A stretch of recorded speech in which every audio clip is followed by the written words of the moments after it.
Hi, this is Adam Day with Northern Partners Co-op, certified crop advisor and account manager out of Ottawa, Illinois. I'm out in a bean field here, taking a peek for some diseases and get ready for a fungicide application.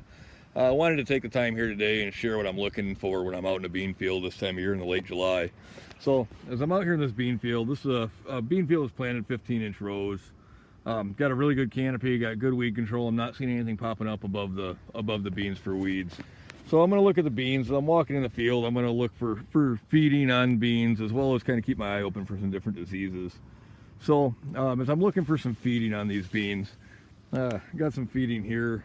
So you notice these are round holes, and the veins are eating through as well. This is probably bean leaf beetle feeding. There's some of this around, not a whole lot of it that I'm really concerned with. Also, I've got Japanese beetle feeding starting here in this field as well. So as you notice down here by my thumb, that this is skeletonalized a little bit. That's from a Japanese beetle feeding. We haven't been anywhere near the pressures that we were the last couple of years, but they are out here. They are eating at some leaves and they're destroying some, but not at the pressures that we've seen. Here we go. We got some feeding in this leaf, probably from a grasshopper. Could be a couple different things. But for the most part, leaf damage we're not hurting our canopy. We're not in a bad shape. However, we do have some diseases starting to show up. As you look here at the top of the plant, this is unfortunate to find right now. We're finding more and more of it every day. This is probably some sudden death coming into this plant on this variety. In Illinois, we do see sudden death.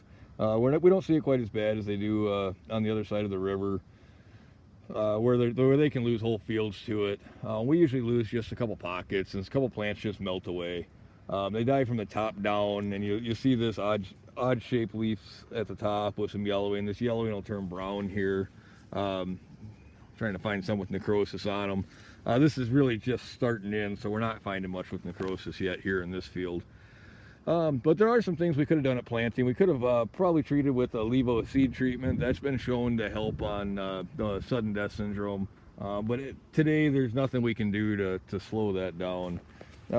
Couple other diseases out here that I'm finding as I look through the canopy. I'm going to get some brown spot coming in here. Got some leaves here that probably are showing some brown spot symptoms, which is a fungus. The other thing is I come down into the canopy, I'm going to start seeing leaves like this, this here, where I've got like a bacteria blight, probably most likely this is. Bacteria blight, there's nothing we can do about that either. Fungicides don't help that. But as we flip through this this set of leaves that I've got, kind of hard to see in the sunshine. This set of light leaves here, I can actually start seeing some frog eye on it. Frog eye is a concern of mine. It'll start blowing up here as the plants are in reproductive as we hit the R3 stage. So let's go ahead and stage these beans and see where we're at. I'm going to go ahead and pop a plant out of the ground here. So when I'm staging these beans, I'm following myself up from the base of the plant, and I'm going to follow the main stem up. And I'm going to follow the main stem up, and I'm going to try to find the second node from the top with a full set of trifoliate. So that's here at my thumb. And what I'm looking for is I've got flowers here on this, but I've also got a pod there. This pod's just over, I don't know, just under half an inch long. What we want is the top two nodes of the plant. We want to start seeing pods that are 3/16 of an inch long. That's when we know we're at R3. Now, soybean plants are indeterminate. They're going to keep growing as long as they have sunlight and heat. They're going to keep putting on these new flowers and new leaves, new flowers, new pods. But now's the time we need to start protecting these leaves. As you look out here, you can see a nice canopy. What we want to do is we want to help this canopy collect as much sunlight as we can. Because what happens is this set of leaves here, if you follow that down to the node, that set of leaves is going to provide 50% of the energy to the pods at this plant.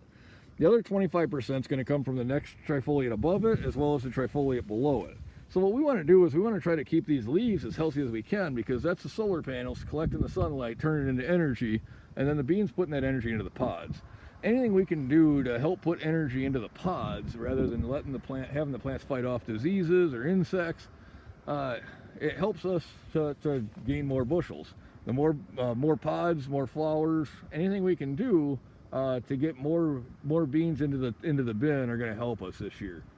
So just wanted to take this time to walk a field, show you what I'm looking for, show you what I'm seeing, and share that with you. This is Adam Day with Northern Partners Co-op, Certified Crop Advisor. We're proud to be your partner.